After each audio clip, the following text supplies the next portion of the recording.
కీర్తనల గ్రంథం 55వ కీర్తన. కీర్తనల గ్రంథం 55వ కీర్తన 16, 17, 18 వచనాలు అందరూ కలిసి చదువుతాం. అయితే నేను దేవునికి మొరపెట్టుకొందును, యెహోవా నన్ను రక్షించును. సాయంకాలమున, ఉదయమున, మధ్యాహ్నమున నేను ధ్యానించుచు మొరపెట్టుకొందును. ఆయన నా ప్రార్థన ఆలకించును. నా శత్రువులు అనేకులై ఉన్నారు, అయినను వారు నా మీదికి రాకుండానట్లు సమాధానము కలుగజేసి ఆయన నా ప్రాణమును విమోచించి ఉన్నాడు. ఇలా ఈ చదువుబడిన వాక్యభాగంలో కీర్తనాకారుడైన దావీదు దేవునికి చేయు ప్రార్థన ఎడతెగనిది అయ్యున్నట్లుగా చూస్తాం. ఇక్కడ అతడు పలికిన మాట ఏమిటంటే, మధ్యాహ్నము, ఉదయము, సాయంకాలము నేను మొరపెట్టుకొందును. ఇక్కడ 17వ వచనంలో సాయంకాలమున, ఉదయమున, మధ్యాహ్నమున నేను ధ్యానించుచు మొరపెట్టుకొందును. ఇక్కడ దినానికి 3 మార్లు చేసేటువంటి ప్రార్థన, లేక ఆయనకి చెప్పేటువంటి మనవులు, లేక దేవుని ప్రజలైనటువంటి వారు దేవుని సన్నిధిని కనబడేటువంటి సమయం. ఈ విషయమై దానియేలు గ్రంథం 6వ అధ్యాయం 10వ వచనంలో దానియేలు ముమ్మారు మోకాళ్ళుని అనుదినము మేడ పై గది కిటికీలు యెరూషలేము తట్టునకు తెరువబడి ఉండగా తన దేవుణ్ణి స్తుతించుచు ప్రార్థించుచు వచ్చెను అని రాయబడింది. దినమునకు ముమ్మారు మోకాళ్ళుని. ఇలా ఈ అనుభవం ఏం తెలియబరుస్తుందంటే, నిత్యము దేవుని సన్నిధిలో లేక దేవునితో నడిచేటువంటి అనుభవం, దేవుడు తన ప్రజలైనటువంటి వారి పక్షంగా చేసేటువంటి కార్యాలను తెలియపరుస్తూ ఉన్నట్లుగా చూస్తాం. దానియేలు మరణశాసనము నుండి విడిపించబడడానికి లేదా మూలం ఏమిటంటే, రాజుగా దర్యావేషు ఇచ్చినటువంటి ఆజ్ఞను అతడు ఏమాత్రం కూడాను లెక్క చేయకుండా దేవునికే ప్రాధాన్యత ఇవ్వడాన్ని ఆ వాక్య భాగంలో చూస్తాం. అక్కడ వెల్లడి చేయబడినటువంటి ఆజ్ఞ ఏమిటంటే, 1 నెల దినాల వరకు ఆ బబులోను సామ్రాజ్యం ఉన్నటువంటి మనుషులందరూ రాజు అయినటువంటి దర్యావేషుకు తప్ప మరి ఎవరికి కూడాను తమ మనవులు తెలియపరచకూడదు అనే శాసనము వెల్లడి చేయబడినట్లుగా చూస్తాం. అలాంటి పరిస్థితిలో దానియేలు దర్యావేషు దగ్గరికి వెళ్లకుండా దినమునకు ముమ్మారు దేవుని సన్నిధిలోనే ప్రార్థనలో గడిపినట్లుగా చూస్తాం. కనుక ఇక్కడ దావీదు చెప్పేటువంటి మాట, నా శత్రువులు 18వ వచనంలో ఏమన్నాడంటే, నా శత్రువులు అనేకులై ఉన్నారు. ఇలా ఒక మాటలో చెప్పాలంటే, దేవుని సంబంధులైనటువంటి వారికి, అంటే అందరూ దేవుని సంబంధులు కారు, దేవుని ఏర్పాటును అనుసరించి దేవుని చిత్తాన్ని నెరవేరుస్తూ దేవుని అందున్న వారు మాత్రమే దేవుని సంబంధులుగా చూస్తాం. కనుక యేసుప్రభువు అన్నాడు, పిలువబడిన వారు అనేకులు అన్నాడు. ఇక్కడ నా శత్రువులు అనేకులై ఉన్నారు అంటే ఎట్లాగా? దేవుని ప్రజలైన వారు లోకానికి శత్రువులు ఎట్లా అవుతారు అంటే, ఆమోసు గ్రంథం 5వ అధ్యాయం 10వ వచనంలో, గుమ్మములో నిలిచి బుద్ధి చెప్పు వారి మీద జనులు పగబట్టుదురు, యథార్థముగా మాట్లాడు వారి మీద జనులు ద్వేషింతురు అని రాయబడి ఉంది. కనుక యథార్థమైనటువంటి స్థితి మనుషుల్లో ఉన్నప్పుడు శత్రువులు అనేకులుగా ఉన్నట్లుగా చూస్తాం. ఇక్కడ దావీదు దేవుని సన్నిధిలో ఆయన ప్రార్థన చేసిన తరువాత దేవుడు తనకు జవాబిచ్చినట్లుగా చూస్తాం. ఇక్కడ రాయబడిన మాట ఏంటంటే, 17వ వచనం ఆఖరిలో ఆయన నా ప్రార్థన ఆలకించును అని ఇక్కడ ఖచ్చితంగా చెప్పినట్లుగా చూస్తాం. ఇక్కడ ఎవరి ప్రార్థనను దేవుడు ఆలకిస్తాడు అంటే, పేతురు రాసిన మొదటి పత్రికలో 3వ అధ్యాయంలో చెప్పబడినటువంటి మాట, ఆయన కన్నులు నీతిమంతుల మీదను ఆయన చెవులు వారి ప్రార్థనల వైపు ఒగ్గి ఉన్నవి. అయితే విరోధముగా ఉన్నటువంటి వారికి ఆయన ముఖం విరోధం, కీడు చేయి వారికి ఆయన ముఖం విరోధంగా ఉన్నది. దేవుని పిల్లలైనటువంటి వారు కీడు చేసినటువంటి సందర్భాలు దైవగ్రంథంలో చాలా ఉన్నవి. ఉదాహరణకు ఇజ్రాయేలు ప్రజలే దేవుణ్ణి అనుసరించుటలో ఇలా 40 సంవత్సరాల కాలము వారిలో ఏమాత్రం కూడాను మార్పు రాలేదు.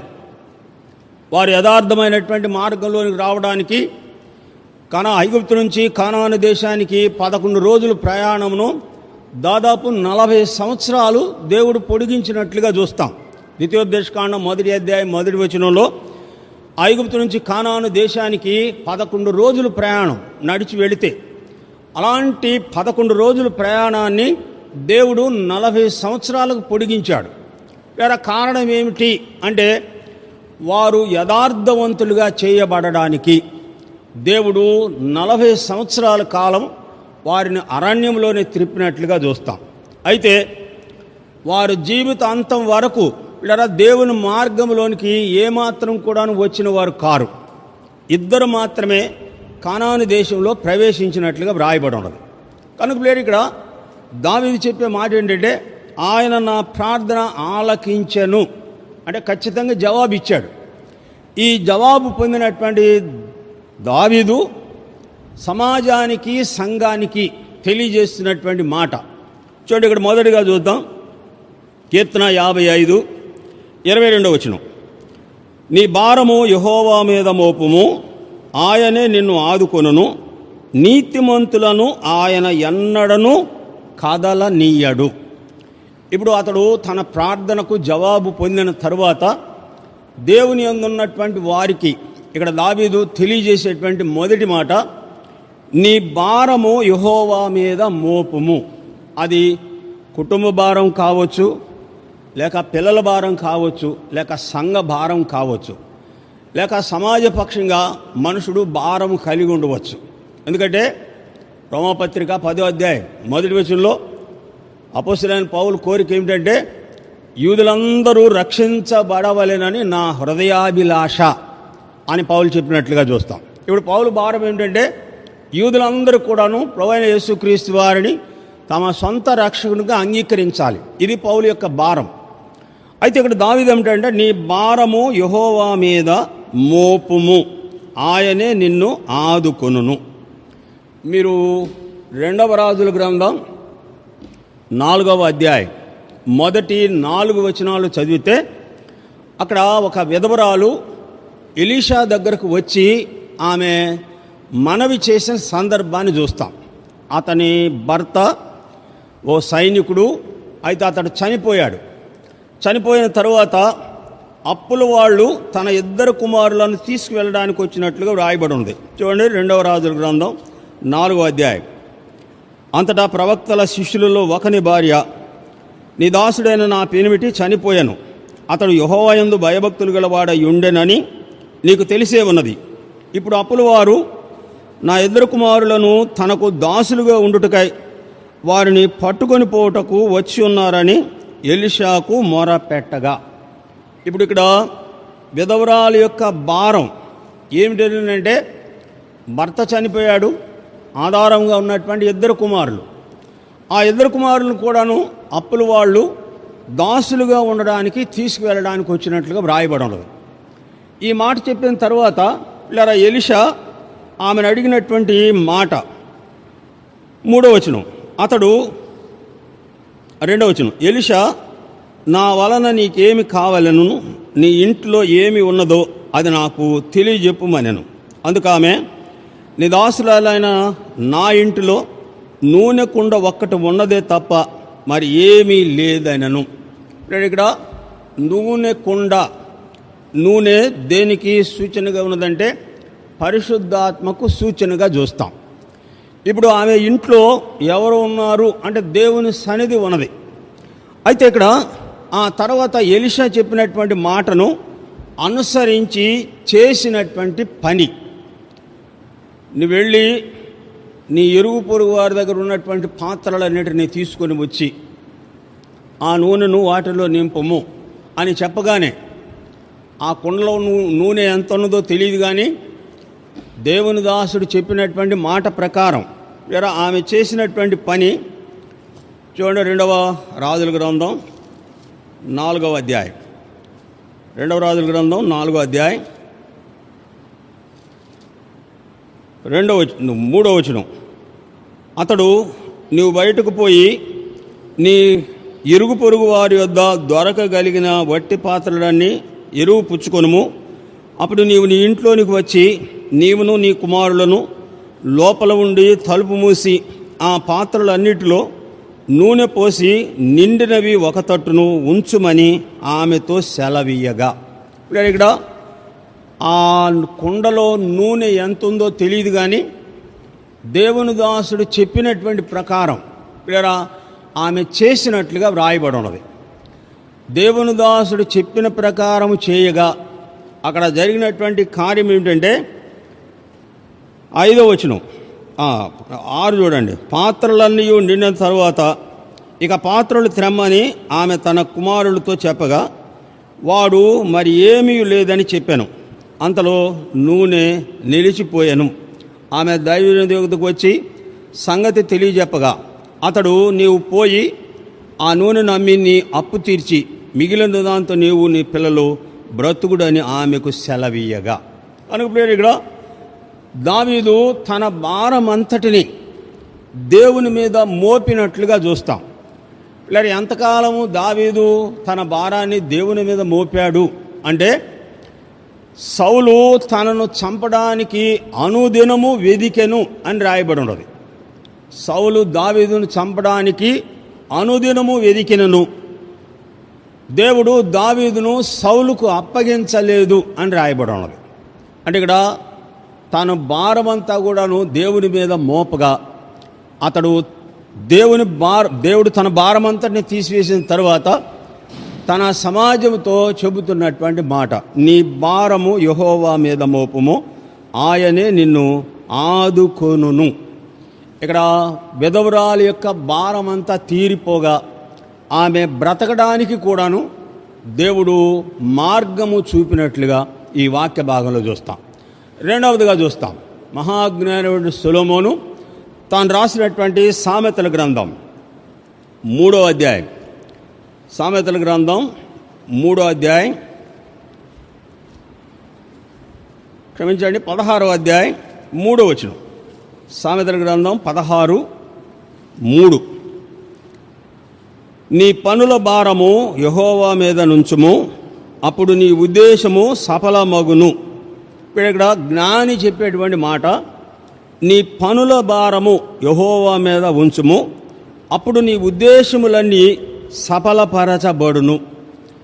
ఇక్కడ తనకు కలిగినటువంటి పనుల భారం ఏమిటనంటే, తన తండ్రి అయినటువంటి దావీదు దేవుని మందిరాన్ని కట్టేటువంటి పనిని సొలొమోనుకు అప్పగించినట్లుగా వ్రాయబడి ఉన్నది. మొదటి దినవృత్తాంతాల గ్రంథం 29వ అధ్యాయం మీరు చదివితే సొలొమోను చేయవలసినటువంటి పనులను గూర్చి అక్కడ రాయబడిన మాట చూస్తాం. తన పనివారితో లేక సైనికులతో దావీదు చెప్పినటువంటి మాట, నా కుమారుడు బాలుడు, అతడు ఇంకా లేత వయసు గలవాడు, అయితే కట్టబో మందిరము మహాదేవునికి కట్టబో మందిరం కనుక మీరు అతనికి తోడుగా ఉండాలి అని తాను సజీవుడుగా ఉన్నప్పుడు చెప్పినట్లుగా చూస్తాం. కనుక పేరు ఇక్కడ దేవుని యొక్క ఆ మందిర పని భారము, ఆ పనులు ఎంతమంది చేశారు, ఆ పనులు ఎట్లా చేశారు అంటే, సొలొమోను తన తండ్రి స్నేహితుడైనటువంటి హీరాముకు ఒక లేఖ రాసినట్లుగా చూస్తాం. ఆ హీరాముకు లేఖ రాసిన తరువాత చూడండి, మొదటి రాజుల గ్రంథం 5వ అధ్యాయం 1వ వచనం. తర్వాత తూరునకు రాజైన హీరాము తన తండ్రికి బదులుగా సొలొమోను పట్టాభిషేకము నొందెనని విని తన సేవకులను సొలొమోను యొద్దకు పంపెను. ఎలయనగా హీరాము ఎప్పటికీ దావీదుతో స్నేహముగా ఉండెను. లేదా ఇక్కడ ఈ మందిరము కట్టను ఆరంభించినప్పుడు మొట్టమొదటిగా సొలొమోను హీరాముతోనే పని ఆరంభించినట్లుగా చూస్తాం. దేవునికి కట్టబోయే మందిరము చాలా మహోన్నతమైనది.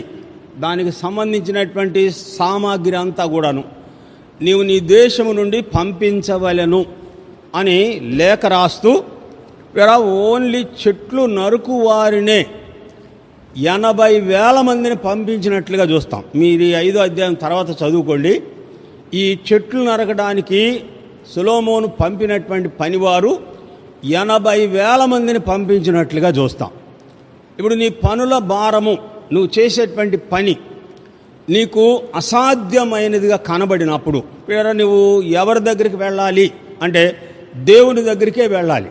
ఇప్పుడు సొలొమోను పనుల భారం అంతా కూడాను ఎవరి మీద మోపారంటే దేవుని మీద మోపగా దేవుడు ఆ పనులు ఎవరెవరైతే చేయగలరో లేదా వారందరినీ దేవుడే సొలొమోను దగ్గరకు సమకూర్చినట్లుగా చూస్తాం. ఇత్తడి పనివారు కానివ్వండి, బంగారు పనివారు కానివ్వండి, లేక మ్రానులు నరికేవారు కానివ్వండి, మందిరానికి సంబంధించినటువంటి ప్రతి పని ఎవరెవరు ఏవేమి చేయాలో లేదా దేవుడే సొలొమోనుకు ప్రజలను సమకూర్చినట్లుగా చూస్తాం. ఇప్పుడు అతడు చెప్పే మాట, నీ పనుల భారం యెహోవా మీద మోపము, అప్పుడు నీ ఉద్దేశములు సఫలపరచబడును. నువ్వేదైతే ఉద్దేశిస్తున్నావో నీ ఉద్దేశము సఫలమవ్వాలి అని అంటే నీ పనుల భారం అంతా కూడాను దేవుని మీదే మోపాలి. ఆ విషయమై నెహెమ్యా కాలములో యెరూషలేము ప్రాకారము కట్టేటప్పుడు లేదా ఆ పనుల భారమంతా ఎవరు వహించారు అంటే నెహెమ్యా గ్రంథం 3వ అధ్యాయం మీరంతా చదువుతూ వస్తే దాదాపు 28 కుటుంబాలు లేదా ఆ పనిలో భారం పంచుకున్నట్లుగా చూస్తాం. ఒకరు నానుకొని ఒకరు, ఒకరు నానుకొని ఒకరు, అట్లాగా 1000 మూరల వరకు ఆ గోడ నిర్మించబడడానికి లేదా ఎవరో కారకులు అనంటే 28 కుటుంబాల వారు ఆ ప్రాకారం కట్టే విషయంలో పాలు పొందినట్లుగా చూస్తాం. ఇప్పుడు ఆ పని ఒక్కడే చేయడం ఏమాత్రం కూడా వల్ల పడదు. కాబట్టి ఆ పనులు చేసేటువంటి వారు లేక ఆ పనులు ఎవరెవరైతే చేయగలరో వారందరినీ దేవుడే సమకూర్చినట్లుగా ఇక్కడ నెహెమ్యా ఆ పని ఆరంభించినట్లుగా చూస్తాం. అక్కడ 3వ అధ్యాయంలో చెప్పిన ఈ మంచి పని చేయుటకు వారు బలము తెచ్చుకొనిరి అని నెహెమ్యా ఆ పెద్దలందరినీ పోగు చేసిన తరువాత ఈ మాట చెప్పిన తర్వాత మనము కట్టుటకు పూనుకొందు రండి అని చెప్పి ఈ మంచి పనులు చేయడానికి వారు బలము తెచ్చుకొనిరి అని రాయబడి ఉన్నది. కనుకనే ఇక్కడ మన పనుల భారము దేవుని మీద మోపినప్పుడు మనం ఏదైతే ఉద్దేశిస్తామో ఆ ఉద్దేశం అంతా కూడాను సఫలపరచబడినట్లుగా చూస్తాం. కనుకనే యెషయా గ్రంథం 53వ అధ్యాయంలో 10వ వచనంలో ఈ మాట చదువుతాం, యెహోవా ఉద్దేశము అతని వలన సఫలపరచబడును అని రాయబడును. ఈ లోకమంతటికి దేవుడు ఉద్దేశించినటువంటి ఆ కార్యాన్ని ఇలా చేయడానికి ప్రభువైన యేసుక్రీస్తు వారే ప్రధానంగా నిలిచినట్లుగా చూస్తాం. కనుక ఇక్కడ ఏమంటాడంటే రెండవదిగా నీ పనుల భారము యెహోవా మీద మోపము, అప్పుడు నీ ఉద్దేశములు సఫలపరచబడును.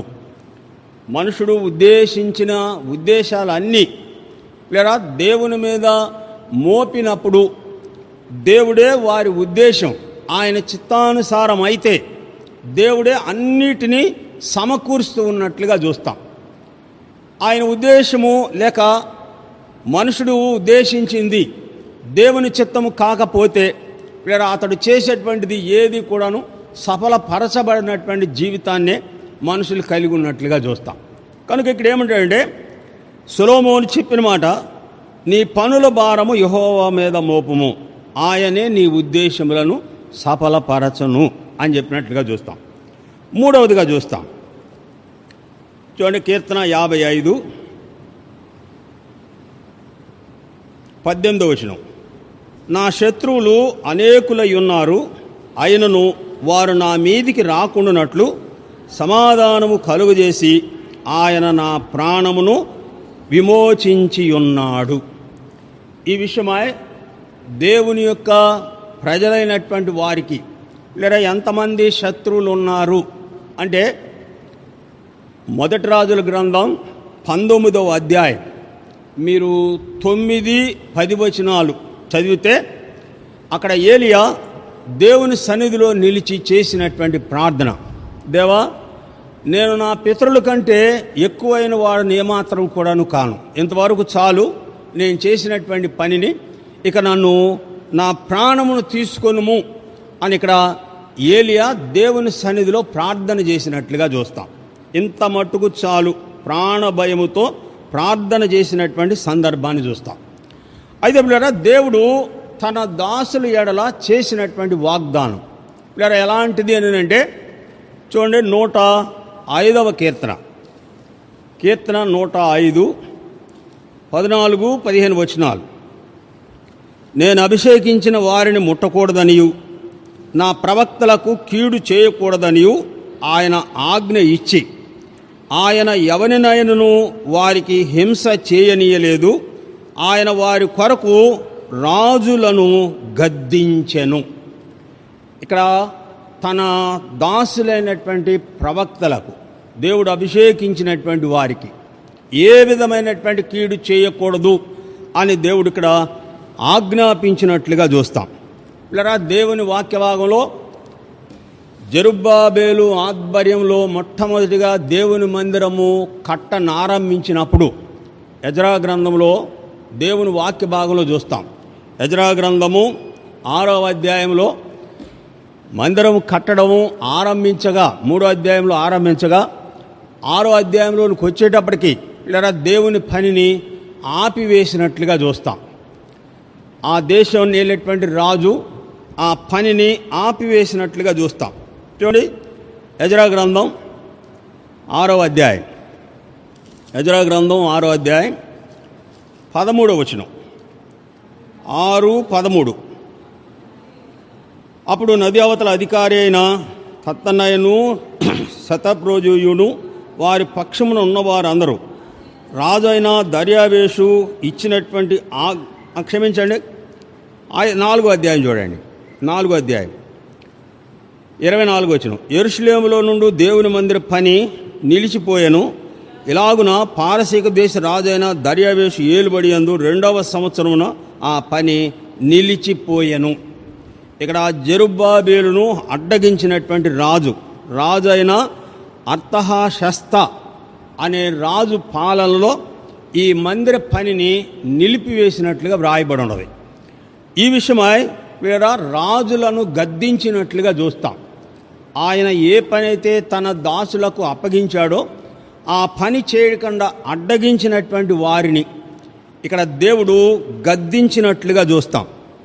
చూడండి, జకర్యా గ్రంథం, జెరుబ్బాబేలును అడ్డగించుటకు నీవేపాటి వాడవు, నీవు సదును భూమి చేయబడుదువు అని ఇక్కడ హెచ్చరించినటువంటి సందర్భాన్ని చూస్తాం ఈ జకర్యా ద్వారా.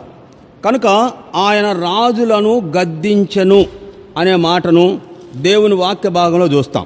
వీర ఆ రీతిగా 6 చదవండి, 6వ అధ్యాయం 7వ వచనం.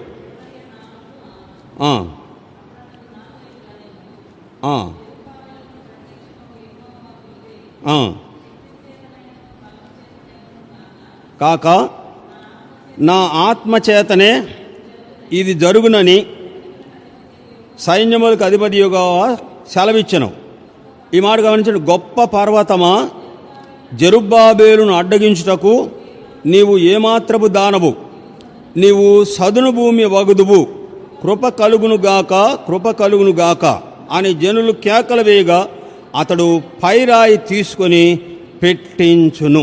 కనుక ఇక్కడ ఆయన తన సేవకుల నిమిత్తమై రాజులను కూడాను గద్దించినట్లుగా చూస్తాం. కనుక ఇక్కడ ఏలియాకు వచ్చినటువంటి భయం, ఎందుకు ఏలియా ఈ ప్రార్థన చేస్తున్నాడంటే, యెజ్బేలు ఒక వర్తమానం పంపించింది. 400 మంది ప్రవక్తలను కర్మేలు పర్వతం మీద ఏలియా వధించగా ఆ వార్త వినినటువంటి యెజ్బేలు, రేపు ఈ వేళకు నీ తల తీయని ఎడల యెహోవా నాకు గొప్ప కీడు చేయునుగాక అని పలికినప్పుడు ఆ మాట విని ఇక్కడ ఏలియా ఒక దిన ప్రయాణం చేసిన తరువాత అతడు ఈ ప్రార్థన చేసినట్లుగా చూస్తాం. అయితే ఆ తర్వాత జరిగినటువంటి కార్యం ఇక్కడ దావీదేమన్నాడు 18వ వచనంలో, నా శత్రువులు అనేకులై ఉన్నారు, ఆయనను వారు నా మీదికి రాకుండానట్లు సమాధానము కలుగజేసి ఆయన నా ప్రాణమును కాపాడెను. ఇప్పుడు ఏలియాని ఆ స్థితిలో ఉండగా దేవుడు తన దూతను పంపగా అతడు ఉదయం నుండి సాయంత్రం వరకు ప్రయాణం చేసి అలసిన దేహంతో బదరీ వృక్షం కింద కూర్చొని పనుండగా వీళ్ళ దూతను పంపగా బలమైనటువంటి ఆహారం పెట్టుడు వలన దేవుడు ఏలియాకు సెలవిచ్చినటువంటి మాట చూడండి. మొదటి రాజుల గ్రంథం 19వ అధ్యాయం, మొదటి రాజుల గ్రంథం 19వ అధ్యాయం 7వ వచనం. అయితే యెహోవా దూత రెండవ మారు వచ్చి అతన్ని ముట్టి, నీ శక్తికి మించిన ప్రయాణము నీకు సిద్ధమై ఉన్నది, నీవు లేచి భోజనము చేయమని చెప్పినప్పుడు అతడు లేచి ఆ భోజనము చేసి ఆ భోజనపు బలము చేత 40 రాత్రింబవళ్ళు ప్రయాణము చేసి దేవుని పర్వతమని పేరు పెట్టబడిన హోరేబుకు వచ్చాను. కనుక ఇక్కడ నా శత్రువులు అనేకులై ఉన్నారు, అయితే వారందరినీ నా మీదికి రాకుండా ఆయన నన్ను రక్షించి నాకు సమాధానము కలుగజేయును. కనుక ఇక్కడ 3 విషయాలు చూసాం. ఇక్కడ దావీదు దేవునికి మొరపెట్టినటువంటి అనుభవం 16వ వచనం. అయితే నేను దేవునికి మొరపెట్టుకొందును, యెహోవా నన్ను రక్షించును, సాయంకాలమున ఉదయం మధ్యాహ్నమున నేను ధ్యానించుచు మొరపెట్టుకొందును, ఆయన నా ప్రార్థన ఆలకించును. అపోస్తలుడైన పౌలు తెస్సలోనికీయులకు రాసిన మొదటి పత్రిక 5వ అధ్యాయం 21వ వచనంలో ఎడతెగక ప్రార్థన చేయుడి అనే మాటను చూస్తాం. ఈ 3 అనుభవాలు, ఉదయం మధ్యాహ్నం సాయంత్రం, ఈ 3 అనుభవాలు ఎడతెగని దేవునితో సంబంధం కలిగి ఉన్నటువంటి ఆ ప్రార్థన యొక్క ప్రభావం ఎలాంటిది అంటే మనుషుల యొక్క భారమంతా కూడాను దేవుడు తీసివేసేది. 2, మనుషులు ఉద్దేశించినటువంటి ఉద్దేశమును దేవుడు సఫలపరచబడాలి అంటే వారు చేసేటువంటి పనులన్నిటినీ కూడా దేవునికి అప్పగించేవారుగా ఉండాలి. ఇక్కడ 3వదిగా చెప్పబడినటువంటి మాట, శత్రువులు అనేకులై ఉండగా వారందరి నుండి తప్పించి నిమిత్తమై దేవునికి ప్రార్థన చేసినట్లుగా చూస్తాం. కనుక ప్రియులారా, ఇక్కడ దేవుని సంబంధులైనటువంటి వారికి లోకమంతా విరోధమే అనే వాక్యం తెలియపరుస్తున్నట్లుగా చూస్తాం. యోహాను సువార్త 13వ అధ్యాయం 33వ వచనంలో యేసు ప్రభు సెలవిచ్చినటువంటి మాట, లోకములో మీకు శ్రమ, ఆయనను ధైర్యం వహించుడి, నేను లోకమును జయించి ఉన్నాను. ఎందుకు లోకంలో శ్రమ? ఆమోసు గ్రంథం 5వ అధ్యాయం, ఆమోసు గ్రంథం 5వ అధ్యాయం 10వ వచనం. అయితే గుమ్మంలో నిలిచి బుద్ధి చెప్పు వారి మీద జనులు పగబట్టుదురు, యథార్థముగా మాట్లాడు వారిని అసహించుకొందురు. లోకంలో ఉన్నటువంటి వాదన అంటే యథార్థవాది లోకానికి విరోధి, కుటుంబ సభ్యులతో సహా. అయితే పిల్లలు ఆ స్థితి నుండి అంతటి నుండి దేవుడే వారిని విడిపిస్తున్నట్లుగా చూస్తాం. కనుక ఇక్కడ 3 విషయాలు చూసాం. మొదటిది, మన భారమంతా అది ఏమై ఉన్నప్పటికీ కూడా దేవుని మీద మోపాలి. 2, మన ఉద్దేశించింది దేవుని చిత్తాన్ని అనుసరించి మన ఉద్దేశం అంతా కూడాను దేవుడు సఫలపరచబడిన మితమై మన పనులను దేవునికి అప్పగించాలి. అట్లా అప్పగించిన వాడు నెహెమ్యా అప్పగించినట్లుగా చూస్తాం. రాజైనటువంటి సొలొమోను కూడాను మందిర సంబంధమైనటువంటి పనులన్నింటిలో దేవునికి అప్పగించగా ఆ పనులు చేయడానికి దేవుడే మనుషులను ఏర్పాటు చేసినట్లుగా చూస్తాం. ఇక్కడ 3వదిగా గమనించినప్పుడు, నా శత్రువులు అనేకులై ఉన్నారు, అయితే దేవుని ప్రవక్త అయినటువంటి వారికి హాని చేయకూడదు, వారిని ముట్టకూడదు అని దేవుడు తన సేవకుల పక్షంగా పలికిన మాట చూస్తాం. ఆ తర్వాత రాయబడిన రాజులను కూడాను ఆయన గద్దించినట్లుగా చూస్తాం. కనుక ఈ 3 విషయాలు, మొదటిది మనుషుని జీవితంలో ఉన్నటువంటి భారం, 2 మనుషుని యొక్క ఉద్దేశం, తాను చేసేటువంటి పనులు దేవుని మీద మోపినటువంటి అనుభవం. ఇక్కడ 3వదిగా గమనించినప్పుడు యథార్థమైనటువంటి మార్గంలో నిలిచి ఉండేటట్లుగా, యథార్థముగా మాట్లాడేవాడి జనులు పగబట్టుదురు. అయితే పగబట్టినటువంటి వారందరినీ కూడాను దేవుడే తప్పించి వారికి సమాధానం కలుగజేసినట్లుగా చూస్తాం. ఆ రీతిగా దేవుడు మనకు సహాయం చేయనట్లు దేవుని సన్నిధిలో ఈ 3 విషయాలు ఎత్తి ప్రార్థిస్తాం. మనం ప్రార్థించమని కోరినటువంటి వారి కొరకు కూడాను ప్రార్థన చేస్తాం.